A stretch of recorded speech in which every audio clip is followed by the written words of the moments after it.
And our other keynote speaker is our Timuake principal at Sheffield.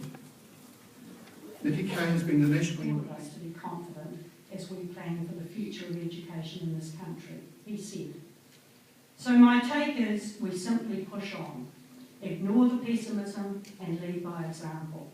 Then suddenly we find ourselves surrounded by success and telling ourselves it was always meant to be this way. Thank you very much.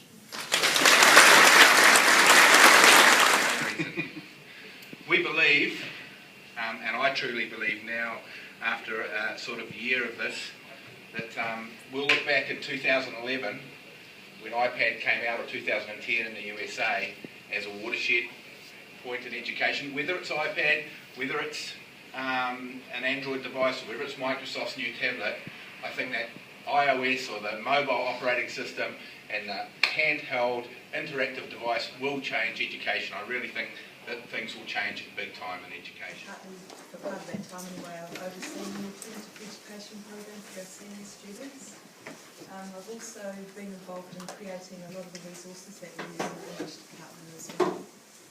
And over the last 4 years I've marked teaching, but I've been kind of involved in the country, I guess, because of my wife for about 10 years. So a lot of this presentation, I think I'm going to be making comparisons between what I've seen in my country. The thing was put that story into an iMovie, and you can't, and when you start off, predict how long it's going to take, because I had some of the kids, and particularly the boys, funny enough, got onto the cover and the blurb, and within a lesson had done it. What's next, miss? Where the girls were being meticulous, and they were moving their pictures around, and it had to be perfect, and miss, what do you think of that font? And it took them hours and hours to do. The boys were already outside filming. So you really have to be planned ahead. I've planned everything that I'm doing for the term already, which previously I probably had an idea of where I was going, but it wasn't set up. It's completely set up now. Meetings that will be able to say, as a result of real experience and real classes with real kids and real teachers, we've now got something to say that we maybe couldn't say last year. So you write, that email's home to parents. Okay, there's possibilities out there. website, we just thought that's pretty much about social science. It's about stuff, right? So we thought that was quite an apt headline. So every slide will start with stuff. So the stuff about the department today, as you know, social sciences encompasses geography, history, the classics. We also teach New Zealand stuff. So the next one, where did we start? Where did we get to where we are today? Our first question to ourselves was, do our programs need to change? Obviously, the answer is yes. We didn't want to teach the same programs just because we'd always done for a number of years. This gave us a much-needed excuse to look at our programs, and quite frankly, we'd used the same programs for a while. We'd been taught them for a number of years, and we'd always kept them for a number of years because they go back to you and then share their ideas. So we use that as our development, and we continue to use that from now on. The second thing we did was we were reading articles, whether these, again, were links through Twitter or just through our own research on the internet or through email links that Mark Quigley, our deputy principal, sent out to us. Professional reading is an ongoing tool. Access to the app. So we did kind of have this in mind when we were doing some research about some of the apps we were going to use. So some of the apps that we did sort of research and find out about, we did find that you can actually have a web-based alternative. So for example, EduCreations, which we'll talk about later, you can either work with it on the iPad as an app, or you can go to the web address, log on and do exactly the same thing. So it was being able to do both was really helpful. When the students did come to school on the first day, we did note that about 85% of the students did have an iPad. And he talks about the hamburger model, which basically says the task is the meat in the middle, the veggies are the resources you provide, and the buns are the essential piece for support you put on top of that. Used your one-to-one device for in a class that you found really awesome and really cool? We videoed us doing athletics on TV, and we put a video together. And why was that good? Because it was fun, because we got to run and stuff, and video us running. Cool.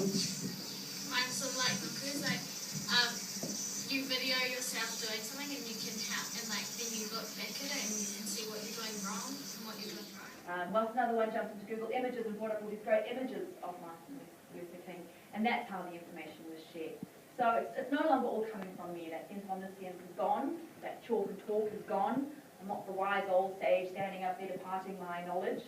And I've become more of a facilitator, and sometimes quite superfluous. I'm no longer standing up and telling everyone what to do. I'm walking around and going, can I help you? Is there anything I can do? No, I'm fine. I'm all right. You know, go and ask that person.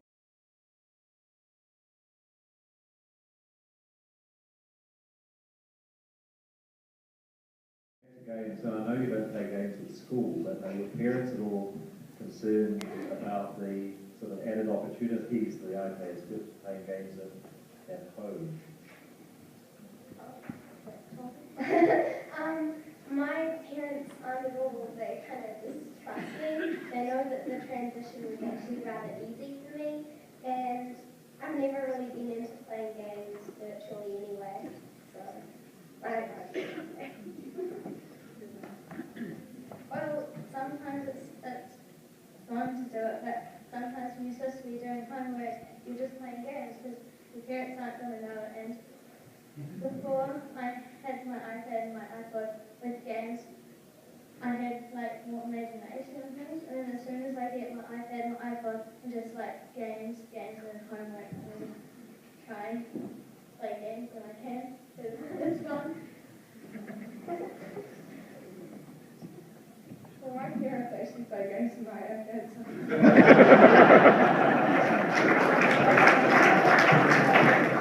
iPads, educational or otherwise. I like iMuscle and iSkeletal because as you use in the sport class, you can learn what muscles do what and how to stretch them and how to strengthen them. And yeah, it shows you videos and diagrams how to do it. Cool. Could you each tell us what your favourite app is? I was going to say Facebook, but that's I'll say like an app that you can like type and that you can remember stuff on.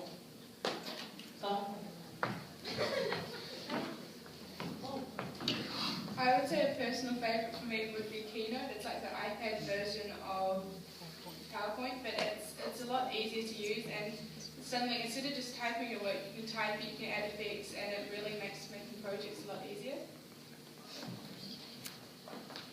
I think iMovie is pretty cool because you can use videos in it and you can use pictures and you can like cut in and add music and add sound effects, and you can make like movies. Like in English we had to do a play of Romeo and Juliet, and we filmed each scene, so instead of having to remember all the lines and then like saying it in front of the class, we just videoed each part, remember the lines and then continue videoing, so we didn't have to learn the words. I like an app called Procreate. It's an art app, and it has like every single brush stroke and airbrushing and all that, the art, and it has every colour and every thickness and density and stuff like that, so that's pretty cool.